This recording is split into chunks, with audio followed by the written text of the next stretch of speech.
ক্ৰীড়াৰে বিশ্ব জিনাৰ প্ৰয়াস কলিয়াবৰ হাটবৰৰ এগৰাকী যুৱতীৰ ইতিমধ্যেই এইগৰাকী যুৱতীয়ে ৰাজ্যিক পৰ্যায়ৰ প্ৰতিযোগিতাত কেইবাটাও ব্ৰঞ্জ আৰু চিলভাৰ মেডেল পাবলৈ সক্ষম হোৱা অংকিতা শইকীয়াই দৈনন্দিনভাৱে ডাক্তৰ টি আও ষ্টেডিয়ামত এনেদৰে অনুশীলনত ব্যস্ত হৈছে।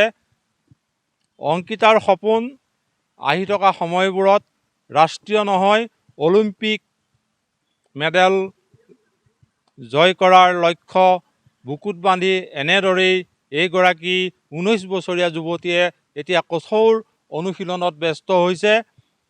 দৈনন্দিন এনেদৰেই ডাক্তৰ টি আও ষ্টেডিয়ামত এনেদৰে অনুশীলনত ব্যস্ত হৈছে এইগৰাকী এথলেটিক্স।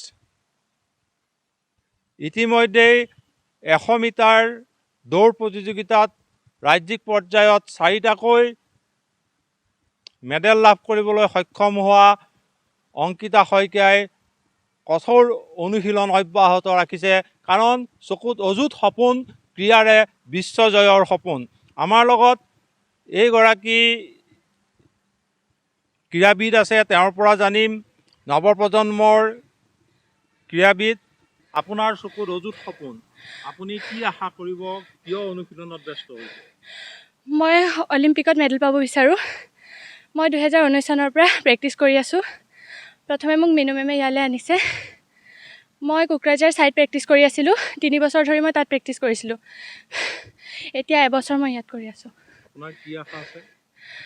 অলিম্পিক মেডেল লগতে মই এবাৰ আছাম পুলিচ কামাণ্ডো এইবোৰত এপ্লাই কৰিছোঁ। চাকৰিৰো আশা কৰিছে? হয়।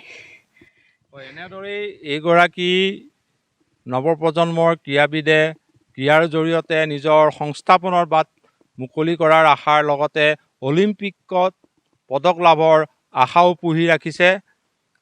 সেইবাবেই এইগৰাকী নৱপ্ৰজন্মৰ ক্ৰীড়াবিদে এনেদৰেই কঠোৰ অনুশীলনত ব্যস্ত হৈছে, কাৰণ চকুত অযুত সপোন ক্ৰীড়াৰে নিজৰ সংস্থাপন বিশ্বজয়ৰ সপোন অংকিতা শইকীয়াৰ।